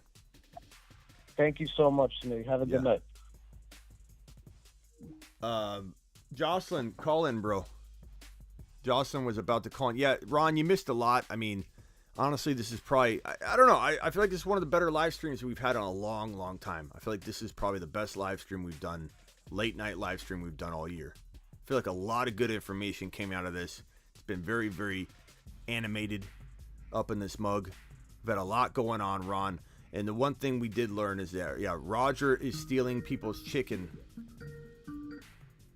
Jocelyn, what's up? You're live on the Fantasy Football Show, buddy. Appreciate you calling in. Hey, Smitty, man. Hey, Smitty. All right, so I got a question for you. So I have the 7th pick in the Superflex League. It's full PPR. Second or 7th? 7th Okay. pick. All right, and I heard through the grapevine, in my league, that 4 out of the first 7 picks are going to be like quarterbacks. So, since it is a super flex league, do you think that my first round pick should be a quarterback also? Like, how do you think I should handle that? Yeah, so great question. First of all, Anthony, I'm sorry about your super chat. Smitty, do you have any more leagues open? Anthony, we might do one more. I'll let you know. You'll see it advertised all over. We'll talk it up if we do, but we'll see. So if you're saying only 4 people are taking quarterbacks in the first round, no. Okay, all right, no. So I have the 7th pick, and the first 3 out of 4 picks I heard are going to be quarterbacks. Okay, that you so heard. Okay. 3 out of the first 4 picks. Yeah, I mean, you need to take a quarterback in round 1. You need to. You have to. And the reason I say that is I've talked about this formula before several times, but in Superflex, not 2 QB mandatory. That's very, very different than a Superflex. In a Superflex, I'm a little more risky with my second quarterback because Davis Mills is usually waiting there for the taking, bro. Round 6, round 7, at least round 5, but probably round 6 or 7. And things dry up really quickly, and he's worth grabbing there as your second quarterback. Even around 7 or 8, it happens. It just depends. The reason Jocelyn is because of where he's climbing up on the pre-rank. If he's the 3rd quarterback available, you're running the risk of losing him immediately. If he's the 7th or 8th, you barely even see him, and you're around 4, and you have to scroll to find him, he's lasting. You can keep pushing your luck. But the key is you use him as your second quarterback, or Trevor Lawrence, or, I like him too. And you end up getting your 1 quarterback, and then in round 2, you treat it like round 1 in a normal draft. In round 3, you treat it like round 2 in a normal draft. You essentially make round 1, round 0. You move everything up in your mind, and you come out of round 2 with a first-round talent in a non-2 QB league. Okay, so you need to look at your second-round pick and say, is this a first-rounder normally? And if the answer is yes, win. You need to look at your third round pick and say, is this normally and typically a second round pick? Yes, win. And if you're lucky and you draft like a monster, your fourth round pick will actually look like a second round pick because there's a lot of talent that's going to bog up and be available. You literally could walk out with Jalen Hurts or Joe Burrow at number 7. Sounds like Joe Burrow is going to be there. I'm just telling you right now because it looks like Jalen Hurts and Trey Lance are leapfrogging him. I almost feel like he'll be the most likely to be available. You get Joe Burrow or Hurts in round 1, home run, absolute home run in a 2 QB or a super flex. In round 2, probably land Najee or Swift. I doubt you get Chase. I doubt you get Jefferson. Probably don't get Kupp, but if you get one of them, so be it. Take one of them. Take Javonte in round 3, who is most certainly going to be there. And then, bro, you literally, who knows what you even get in round 4. At that point, it's going to be flow of draft. But you walk out with Swift and Javonte and Hurts or Burrow and somehow Jamar Chase, you might as well just walk straight to league safe and stand outside of the doors and say, can I have an advance? Here's my team. They say, yeah, they let you in. They look at your roster. They hand you a blank check. They send you on your way. Right. And okay, and let me ask you this.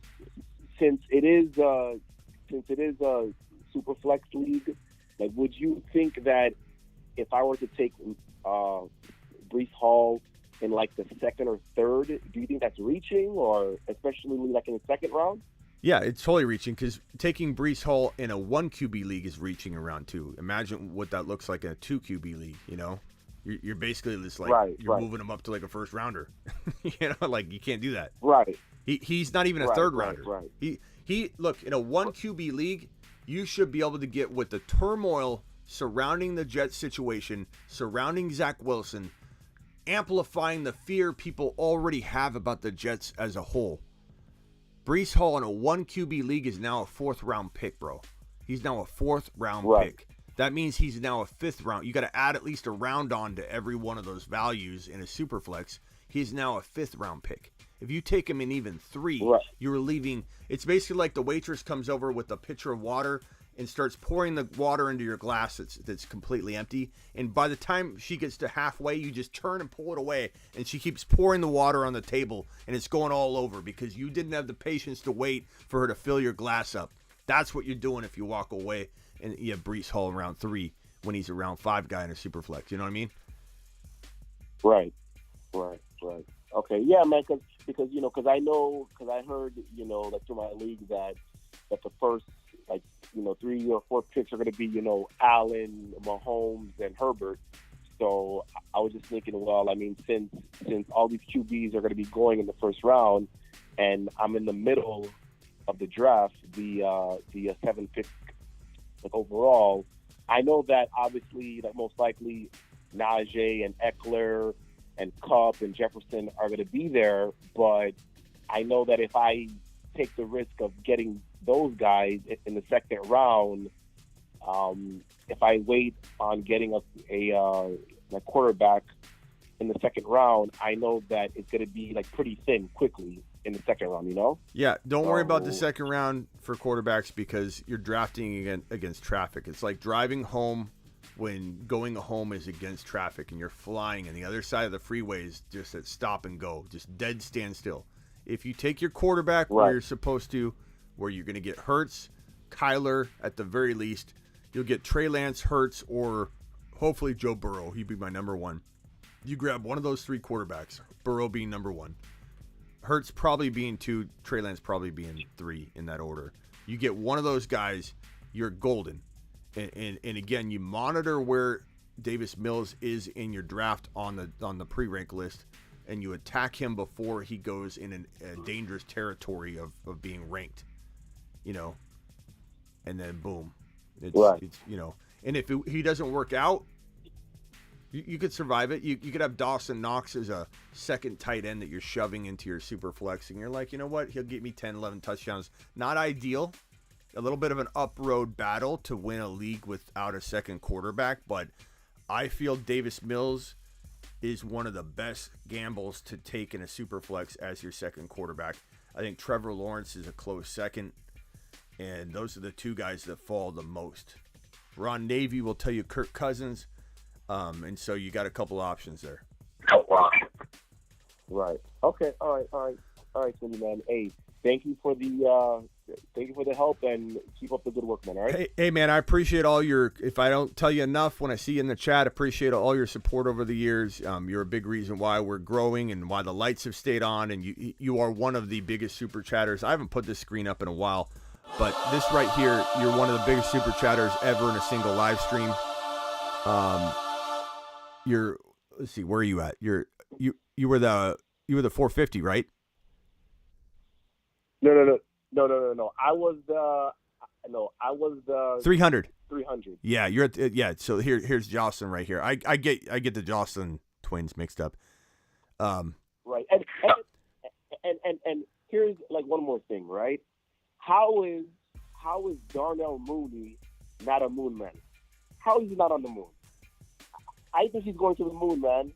I honestly believe Darnell Mooney has top 10 upside. You hear what you just said? How is Mooney not a moon man? Right. How's Mooney not a moon man? How is Darnell Mooney not a moon man? Look, let me do this for you, because I agree with you. There's only so many spots. We can only send so many people to the moon. But let's just put it this way: is Darnell Mooney going to the moon this year? To the moon. Doesn't mean he won't end up on the actual official moon man list that we have here. I just can't put everybody on here. Space. Right. I can't put everybody on there. He's certainly a candidate to be talked about and interviewed for a shuttle. One of the next shuttles going to the moon. But I can't put everybody on there. But I love Mooney, man. Right. I love Moon Man. I didn't know how you said it. You said it was funny. It was like three Moon Mans in there. How's Mooney not a Moon Man, man? Right. All right, Smitty, man. Take care. Appreciate you, buddy. All right, man. Jocelyn, one of the Jocelyn brothers. They're not related. Mooney to the moon, man. Mooney to the moon, man. Manners, men. Ron, someone's telling you to take a lap, Ron. Let me guess, something related to Cousins or the Steelers. Let's look. Cousins made the NFL top 100, hands raised. I think is that ESPN, Ron, that came out with that? Who came out with the ranking? Somebody wants you to take a lap, but apparently it's not his list, bro. So you got to tell the owner of the list or the creator of the list. Rockout says he DM me again. Let's see. You know what it is? Rock out. Let's get it.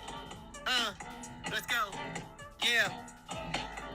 I'll be coming through, swift on that business, juking out defenders, getting that yak yards, coming like you know it. He be going to Mars, you know. Every time you spit it so hard, it's coming to a life. Swift in the game, he master plan. He can be top 5, top 1, never none. Oh man, how we go? And you know what it is. He be going to the moon, and then he go to the Mars, and rocket star. Are you so swiftly? Are you so swiftly? Are you so swiftly? Damn. Business. Are you so swiftly? Are you so swiftly? You know. Damn, Rockout dropping straight fire. The fantasy football show's own Harry Mack. This guy can drop bars at any moment.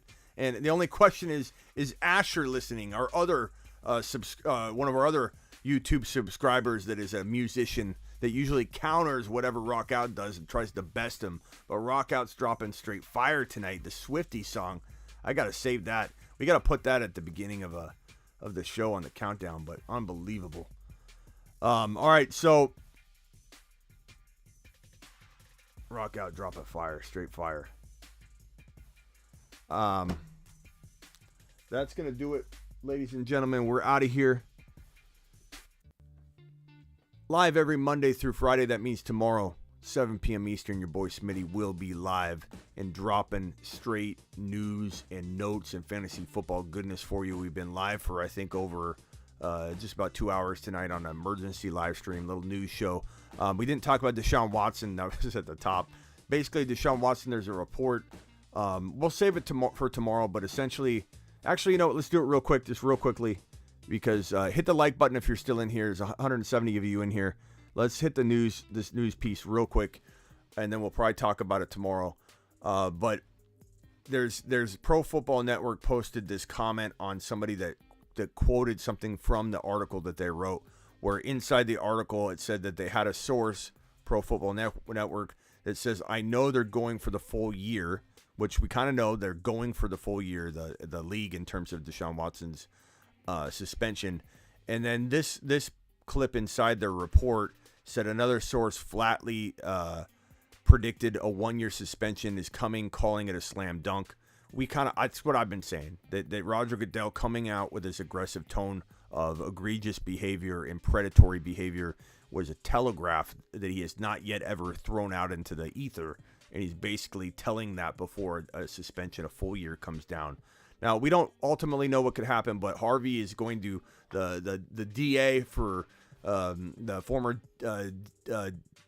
the former attorney, or the district, or what was he? He's a former prosecutor or whatever that took over this position for Roger Goodell in terms of being his designee, and he's going to come out and give a ruling that Roger Goodell is going to hand him. Roger Goodell is controlling this. Now, this guy, it's not a DA. He's a what's the position called? He's a former district attorney. I think he's a former district attorney. But this Harvey guy, who's in charge and tasked to be the designee for Roger Goodell, is a former domestic prosecutor. And so he's a former domestic violence and prosecutor. So he's got a strict stance on this stuff and comes from that angle. So we'll see you all tomorrow. We'll talk more about that tomorrow. Appreciate everybody here. I will see you all later. I'm live Monday through Friday, 7 p.m. Eastern, here on the Fantasy Football Show. And I go live anytime there's breaking news. So if news breaks, I will go live, and I'll put that up real quick, and then we'll hit the outro, and we'll be done here. But your boy Smitty, live Monday through Friday, 7 p.m. Eastern, and whenever news breaks. See you all tomorrow. Appreciate all your super chats. Appreciate every single one of you.